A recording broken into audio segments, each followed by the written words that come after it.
Massive announcement! I'm opening a theme park in Riyadh, Saudi Arabia on November 13th. Yeah, you heard that right. MrBeast has his own theme park now in Saudi Arabia. Maybe those titles claiming that Jacksepticeye was right about MrBeast were actually telling the truth. Because it became more about views, money, and popularity than it did about having fun. You just don't think you had fun playing Squid Games? You don't think you had fun riding on yachts? Building wells in Africa? I don't know. If he had fun doing those videos, they'd be longer.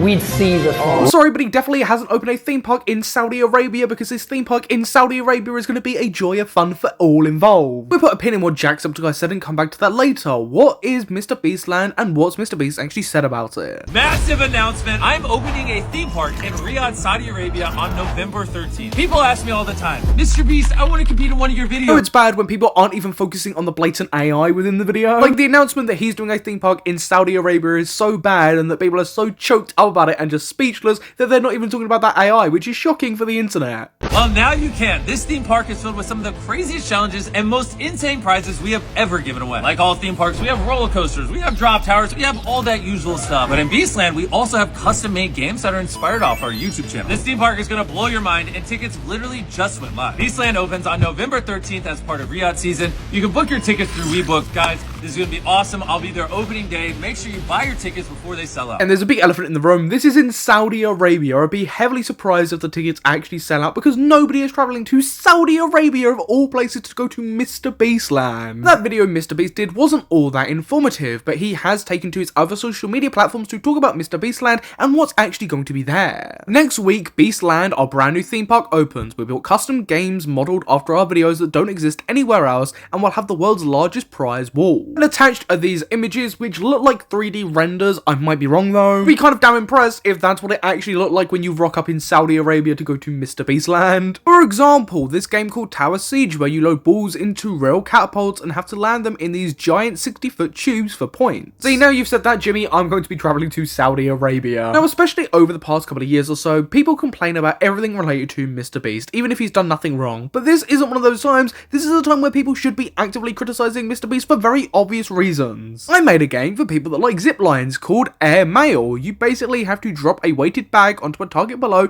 closest to the middle, the more points you get. Dungeon escape is pretty self-explanatory, get through the maze before others for more points. The amount of jokes that you can make about that due to where it's based is hilarious. I didn't want this to be like a typical theme park, thought of things from first principles and created games I would love to play, tons of original games created, plus of course we have roller coasters and rides. Opening day is November 13th. See, that's why he chose to do it in Saudi Arabia, because he didn't want it to be like a normal theme park. MrBeast was actually questioned below this tweet why he decided of all places to choose Saudi Arabia, and this is what he had to say. Middle of the world because the majority of my audience is outside America and we have a big Middle Eastern fan base, wanted to give them a chance to participate. And because that wasn't the entire picture of why this is taking place there, the community notes kind of stepped in to actually give a helping hand for once. What MrBeast might have said there might have been actually correct and might have actually led to him wanting to sign this contract in the first place, but the fact he just didn't mention that contract in the first place in that post is a bit fishy. Maybe it wasn't intentional, but I feel like he should have just mentioned it because of course that plays a factor here. Humor also plays the factor here, which is crazy, is the big stinking wad of cash he probably got from this. Now, I don't do this for money or views or whatever in engagement, only just reminds me of what Jacksepticeye said even more. MrBeast ruined YouTube.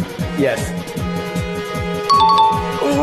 Now, in all honesty, Jack, why? Because it became more about views, money, and popularity than it did about having fun. MrBeast simply choosing Saudi Arabia as the country to have this doesn't scream to me that he's doing this because this is going to be fun, this is going to be great for his viewers. This screams to me that he's been offered a bunch of money to do it, and that's why he's doing it in the first place. Don't get me wrong, I don't think doing YouTube for money, views, fame, popularity, or whatever is necessarily a bad thing. Everybody has their own prerogatives and their own motivations, but here I do think MrBeast's choice to have this whole theme park in Saudi Arabia is something that is heavily criticizable and can link to him just doing it for a quick buck. What I actually want to do is take a look at this MrBeast Land website and see what they have to say about it. Beastland is a first of its kind MrBeast destination where adventure, competition, and entertainment collide across two zones, Beastland and Beast Arena. And of course we've got MrBeast in a suit looking as happy as ever. Beastland, a themed world of rides, games, merch, and food, perfect for fans, families, and friends to enjoy the full Beast experience without competing. Of course, you know, we've got Beast Arena, so let's take a look what they say about Beast Beast Arena. Beast Arena, the ultimate competition zone for Beast Mode and Junior Beast ticket holders, with time challenges to collect points for daily prizes and a grand finale. Pre-registration required through Beastland microsite. Ooh, that sounds thrilling. You know what also sounds thrilling is taking a look at the rules and what the rest of the website says. 1. Every attendee must purchase a separate ticket, adult child older than 6 years old. Free entry for children younger than 6 years old. Ticket prices are non-refundable. Reselling the ticket is strictly prohibited. Purchasing a ticket does not guarantee the holder the ability to participate in all games or rides. Certain restrictions or conditions may prevent participation in some games or activities. Like being gay. I joke, I kid, yeah. In case of event cancellation, postponing or changing the date by the event organizer, the ticket price will be refunded. The ticket holder is solely responsible for checking the date, time, location, and the age restriction of the event. Early arrival is a must, and the organizer shall have the right to refuse any late entries, and the ticket holder shall not have the right to claim for a refund of the ticket price or any compensation whatsoever. In case of leaving the venue, you are not allowed to return. So let me put this forth, right? I've gone to this theme park, I've gone to MrBeastland because I'm a giddy MrBeast fan and I want to go to Saudi Arabia of all places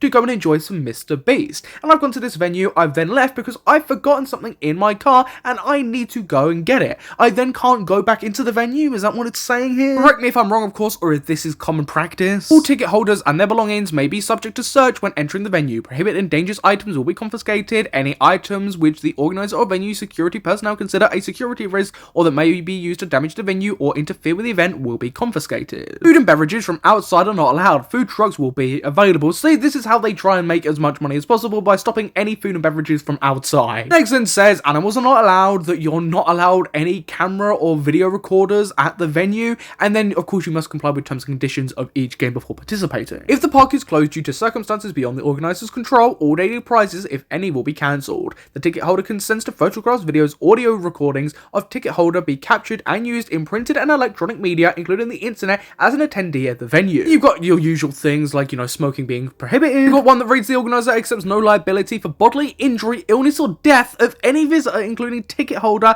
and or a loss or damage to personal effects arising out of or in connection with the event, which is just an amazing sign, by the way. That does mean that if anything does happen at that event, at that place, something goes horrifically wrong, even if it's not on you, they are not liable whatsoever, and that's something you're agreeing to if you do go and buy a ticket to Beastland. It's got stuff like cheating in any form is strictly prohibited, which again, this makes sense because, I mean, if you're offering rewards, of course cheating's not allowed. And we've got some very interesting ones. The organizer has the right to remove whoever commits an act that in the opinion of the organizer is contrary behaviour. Number 20, adherence to the rules of public taste in line with the culture, values and tradition of the Kingdom of Saudi Arabia. I mean, those two are so incredibly vague and could literally be related to any of the laws, like the thing we were talking about with LGBTQ people earlier, or literally anything else that could just be abused so easily. These rules in themselves got quite a bit of backlash, including number 21 that we haven't read out just for this reason. Rich Harry puts, "Hi Jimmy, just curious why all complaints seem to be sent directly to the Saudi government." I'm sorry, so self-explanatory crazy, like what else do I have to add there? That's fucking mental. I mean, there's been a ton of audience backlash. People have said, how many slaves did it take to build there? People have just been laughing at it. Another person said, I'm more excited for the Defunct Land video that will come out if this is a huge failure. Another user put, gay and trans people can't even set foot in Saudi Arabia without being arrested. Way to alienate a very large chunk of your audience, and this is assuming no slave labor was used because it's Saudi, there's a good chance there was. Wait, how could you tell that this depressingly vapid and soulless sprawl of neon shite was in Saudi Arabia? On Ratio, MrBeast, and almost got 80,000 likes, said, opens next week. In Saudi Arabia, no photos, only digital renders.